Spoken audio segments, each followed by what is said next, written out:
আমি রুবিনা আলমগীর, চলচ্চিত্র অভিনেত্রী। কি নিয়ে ব্যস্ততা? ব্যস্ততা চলছে সিনেমা নিয়ে। আমার দুটো সিনেমা এখন মুক্তির অপেক্ষায়, একটি হচ্ছে পাহাড়ি মেয়ে, আরেকটি হচ্ছে আজান। আর আমি একটি সাংস্কৃতিক সংগঠন করেছি, অনুরাগ সামাজিক সাংস্কৃতিক সংগঠন। এই সংগঠনটি নিয়ে আমার কাজের পরিকল্পনা চলছে। আমার 5টি মিউজিক ভিডিও কাজের আমার 5টি মিউজিক ভিডিওর হচ্ছে কাজ চলছে। আমি নিজ কণ্ঠে গেয়েছি। এই তো আপাতত এই নিয়ে ব্যস্ততা। আমার এই পর্যন্ত সিনেমা করা হয়েছে 9টি। সো এর মধ্যে 2টি সিনেমা এখনো মুক্তির অপেক্ষায়, বাকিগুলো রিলিজ হয়েছে। আমার প্রথম সিনেমা ছিল সাকিব খানের সাথে রাজত্ব।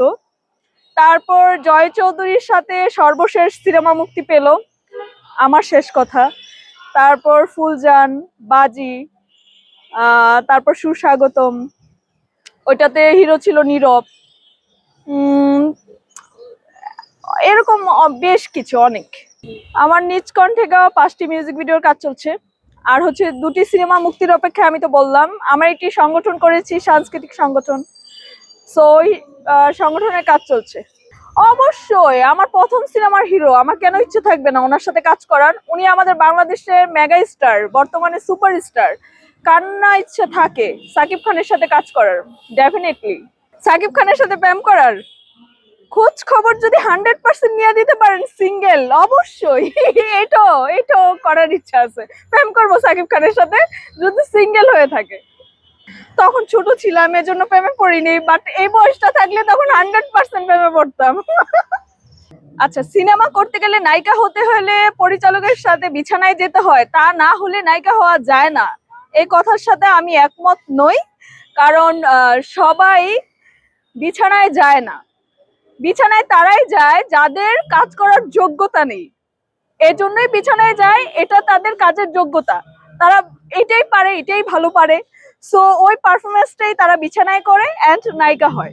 আহ ছোট থেকে কাজ করছি, শিশু শিল্পী হয়ে এসেছি, তো এজন্য প্রস্তাবটা পাইনি। বাট এখন যদি আসতাম পেতাম। দেখেন, এমন কোনো প্রফেশন তো নাই যেখানে খারাপ কিছু নাই। খারাপ ভালো মিলিয়েই হচ্ছে সব হয়। সুতরাং এটা ঢালাও ভাবে আমরা কেন চলচ্চিত্র আর মিডিয়াতে বলি যে যদি পরিচালকের কথা না মানা হয় তাহলে নায়িকা হওয়া যায় না। যোগ্যতা থাকলে অবশ্যই নায়িকা হওয়া যায়। আর যার যোগ্যতা নেই তার তো মানতে হবে, সে মেনে নিয়ে কাজ করবে। আর সব পরিচালক কি খারাপ কথা বলে নাকি? হাতে গোনা কিছু দুষ্ট পরিচালক বলে, সবাই বলে না। হিরো আলম তো আমার হিরো। ও যখন মাত্র আসছে, কেউ কাজ করতে চায়নি, তখনই সে আমার হিরো হয়েছে। আমি তাকে কাজের সুযোগ দিয়েছি, তার সাথে কাজ করেছি। তার সাথে আমার 4টি ফিল্ম করা হয়েছে, 4টি শর্ট ফিল্ম, 2টি মিউজিক ভিডিও করা হয়েছে। সো সিনেমা, সে এখন এত নতুন নায়িকা নিয়ে ব্যস্ত, আশেপাশে এত নতুন নায়িকা, সব তো ওর গায়ের উপর হেলে পড়ে। সো এর জন্য হচ্ছে ভুলে গেছে পুরানদের, মানে আমাদের কথা আর মনে নেই। হিরো আলমের সাথে তো ওই যে বললাম 4টি শর্ট ফিল্মে কাজ করেছি, 2টো মিউজিক ভিডিওতে কাজ করেছি।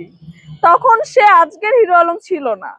তখন মাত্র 2017, মাত্র সে হচ্ছে ঢাকায় আসছে, টুকটাক কাজ করছে, ভাইরাল হয়েছে। সো তখনই কাজ করছে। অনেক নায়িকা এটা বলেছে যে হিরো আলমের সাথে কাজ করলে কাজ করা যাবে না, সে টোকাই, সে অনেক খারাপ কথা বলেছে। কিন্তু আমি কিভাবে হিরো আলমের সাথে কাজ করলাম, আমার ভাই ছিল ডান্স কোরিওগ্রাফার একে আজাদ। সো উনি আমাকে অফার করলো, উনি আমাদের সিনেমার নৃত্য পরিচালক। তো আমার মনে হচ্ছে সে তো একজন মানুষ, তার সাথে কাজ কেন করা যাবে না। আমি প্রথম ভেবেছি সে একজন মানুষ, সে একজন শিল্পী। সো ওই জায়গা থেকে কাজ করা হয়েছে। আমি সিনেমাতে আইটেম গার্ল ছিলাম, এবং ডকুমেন্ট ফিল্মে হচ্ছে আমি ছিলাম হিরোইন। অ্যান্ড নাটক, তারপর মিউজিক ভিডিও, এগুলোতে তো হিরোইনই। সাংস্কৃতিক কর্মকাণ্ড নিয়ে সামনের দিকে এগিয়ে যেতে চাচ্ছি, নাটক, সিনেমা অ্যান্ড মঞ্চ, সবকিছু মিলেই। এবং আমি নিজে বই লিখি, তো আমার লেখালেখিটা আছে। এই তো।